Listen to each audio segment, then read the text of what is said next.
Matthieu 23.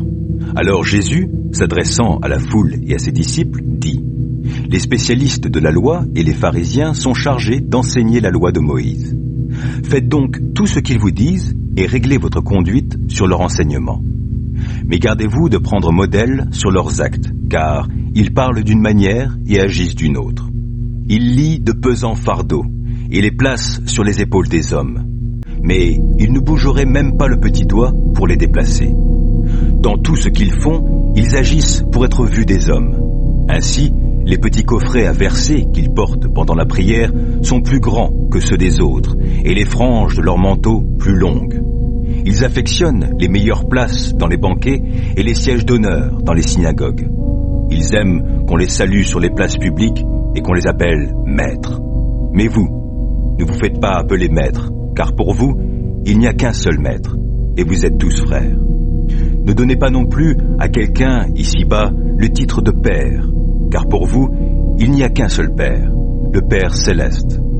Ne vous faites pas non plus appeler chef, car un seul est votre chef, Christ.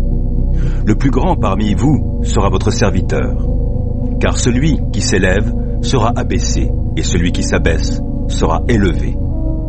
Malheur à vous, spécialistes de la loi et pharisiens hypocrites, parce que vous barrez aux autres l'accès au royaume des cieux. Non seulement vous n'y entrez pas vous-même, mais vous empêchez d'entrer ceux qui voudraient le faire. Malheur à vous, spécialistes de la loi et pharisiens hypocrites, car vous dépouillez les veuves de leurs biens, tout en faisant de longues prières pour l'apparence. C'est pourquoi votre condamnation n'en sera que plus sévère. Malheur à vous, spécialistes de la loi et pharisiens hypocrites. Vous parcourez terre et mer pour amener ne fût-ce qu'un seul païen à votre religion. Et quand vous l'avez gagné, vous lui faites mériter l'enfer 2 fois plus que vous. Malheur à vous, guides aveugles. En effet, vous dites, si quelqu'un jure par le temple, il n'est pas tenu par son serment, mais s'il jure par l'or du temple, il doit tenir son serment. Insensés et aveugles que vous êtes, qu'est-ce qui est plus important ? L'or ou le temple qui rend cet or sacré ? Ou bien vous dites, si quelqu'un jure par l'autel, il n'est pas tenu par son serment, mais s'il jure par l'offrande qui est sur l'autel, il doit tenir son serment. Aveugles que vous êtes, qu'est-ce qui est plus important ? L'offrande ou l'autel qui rend cette offrande sacrée ? En fait, celui qui jure par l'autel, jure à la fois par l'autel et par tout ce qui est dessus. Celui qui jure par le temple, jure à la fois par le temple et par celui qui y habite. Celui qui jure par le ciel, jure à la fois par le trône de Dieu et par celui qui y siège. Malheur à vous, spécialistes de la loi et pharisiens hypocrites. Vous vous acquittez de la dîme sur la menthe, l'anis et le cumin, mais vous laissez de côté ce qu'il y a de plus important dans la loi, c'est-à-dire la justice, la compassion et la fidélité. Voilà ce qu'il fallait pratiquer sans négliger le reste. Guides aveugles que vous êtes, vous filtrez vos boissons pour éliminer le moindre moucheron, mais vous avalez le chameau tout entier. Malheur à vous, spécialistes de la loi et pharisiens hypocrites. Vous nettoyez soigneusement l'extérieur de vos coupes et de vos assiettes, mais vous les remplissez du produit de vos vols et de vos désirs incontrôlés. Pharisiens aveugles, commence donc par purifier l'intérieur de la coupe et de l'assiette, alors l'extérieur sera pur.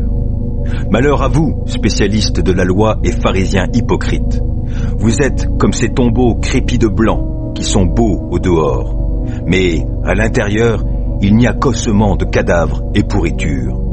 Vous de même, à l'extérieur, vous avez l'air d'être juste aux yeux des hommes, mais à l'intérieur, il n'y a qu'hypocrisie et désobéissance à Dieu.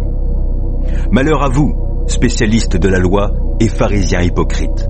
Vous édifiez des tombeaux aux prophètes, vous couvrez d'ornements ceux des justes.